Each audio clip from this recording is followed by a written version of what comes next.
Tonight, we begin with a development that U.S. officials, regional analysts, and international observers had feared, monitored, and warned about for months.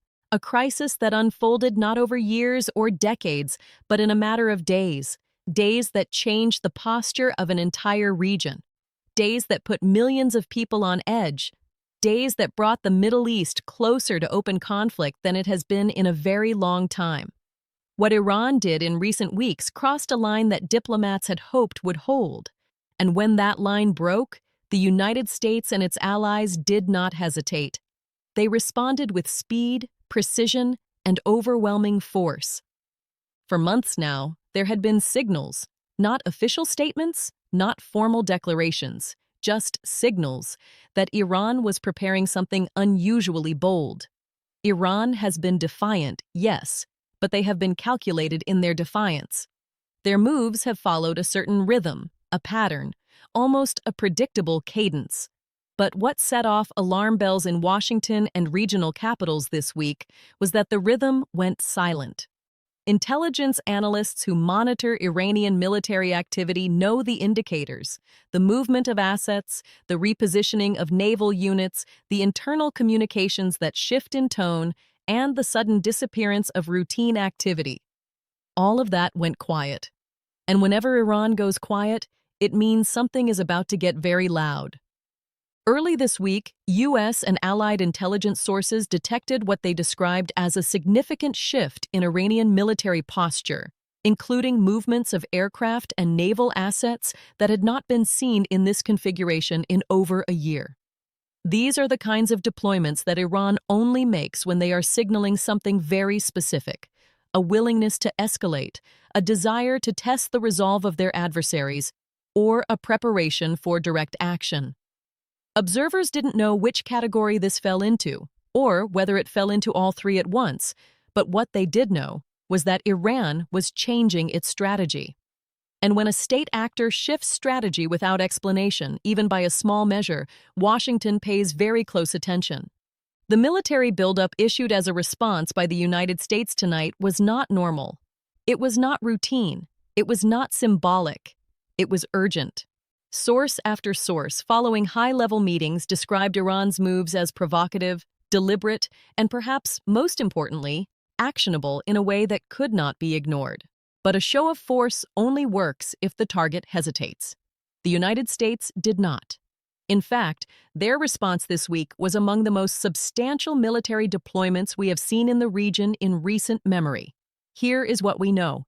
Within hours of the signals being confirmed, the U.S. began moving C-17 transport planes across the Atlantic Ocean. These weren't ordinary logistics flights.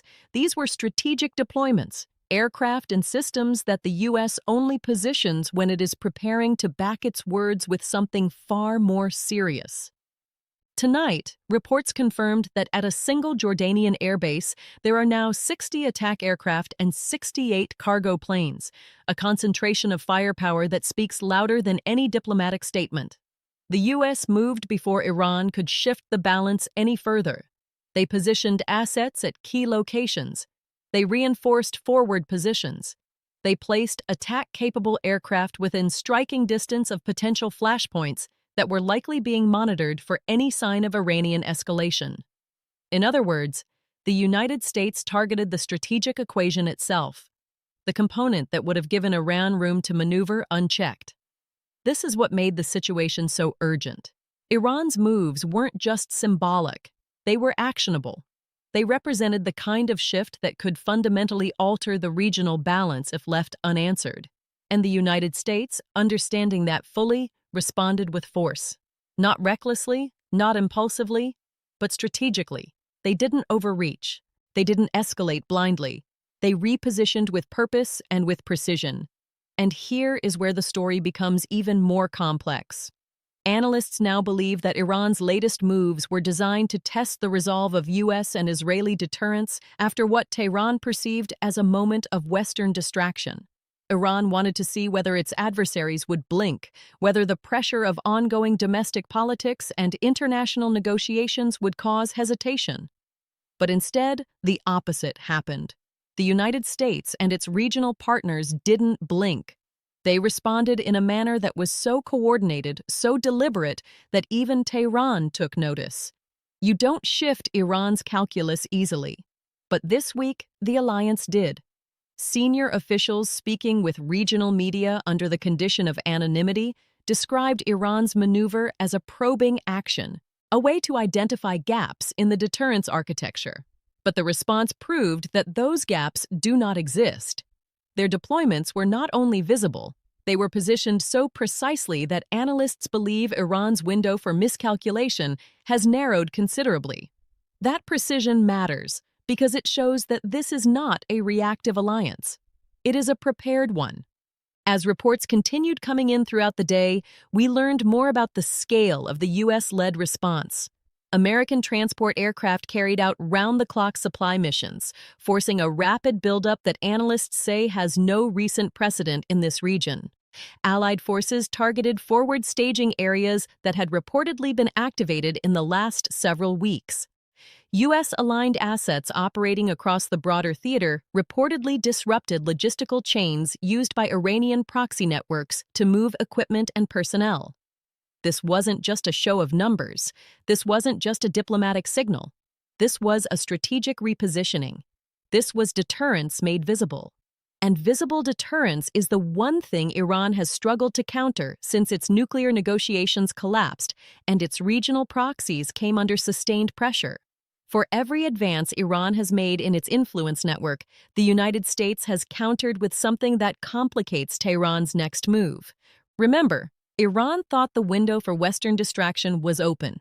They thought domestic political pressures in Washington would limit the speed of any response.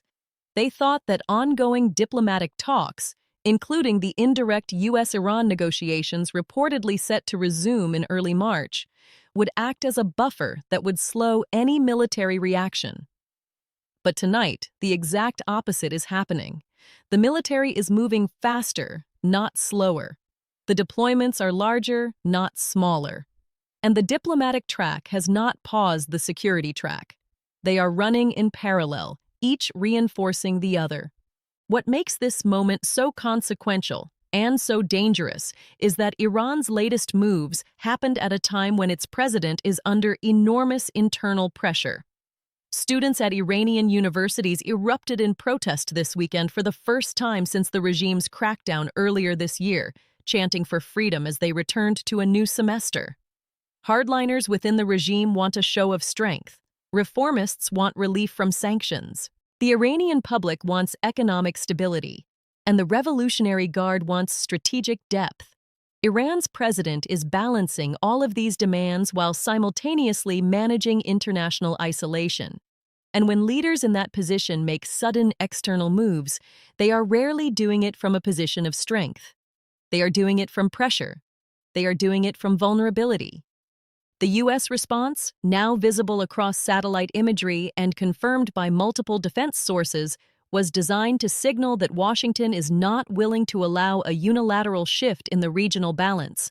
Officials made clear that Iran's movements were, in their words, inconsistent with the kind of de-escalatory behavior expected during an active diplomatic process. That is careful language for something far more direct. We see what you are doing, and we will not allow it. You don't usually hear that tone from the Pentagon and the State Department simultaneously unless something genuinely serious is at stake. Meanwhile, the Israeli Security Cabinet met tonight to determine what comes next for Israel, as its people brace for conflict that many believe could begin any day. Israeli leadership addressed their nation in a sober, resolute statement.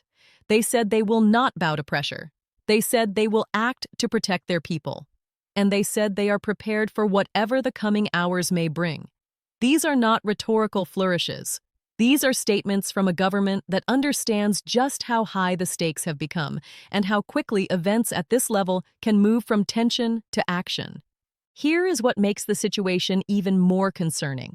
Iran's latest moves weren't isolated. Along with the primary military posturing, Iranian-backed student demonstrations added internal pressure on the regime. Proxy networks reportedly increased activity across multiple fronts, and Iranian officials simultaneously issued statements about sanctions relief while their military was quietly repositioning assets. All of this happened within the same narrow window of time. When Iran moves multiple pieces at once, domestic narrative, diplomatic channel, and military posture, it means something larger is being orchestrated. As the hours go on, we expect more details to emerge about what exactly Iran hoped to achieve with this latest round of posturing. But what we do know is that the Allied response was timely. It prevented a vacuum from forming, it reestablished the deterrence threshold, and it reminded every actor in the region that the United States remains an active participant in what happens next. What comes after will depend entirely on what Iran does in the next several days. If they return to the negotiating table with genuine intent, this moment will be remembered as the inflection point that prevented a war. If they escalate further, the United States and its allies have already shown they are postured, prepared, and unwilling to absorb a provocation without a response. And tonight, for the first time in months, Iran appears to be recalibrating. Tehran is quiet, too quiet. And when Iran goes quiet after a failed probe, it means they are thinking. It means they are choosing their next move very carefully. Because tonight, Iran was reminded of something they have been shown before but perhaps needed to see again. That deterrence has teeth, that alliances hold under pressure, and that the cost of miscalculation in this region, at this moment, is extraordinarily high. This story is far from over. But tonight, one thing is clear.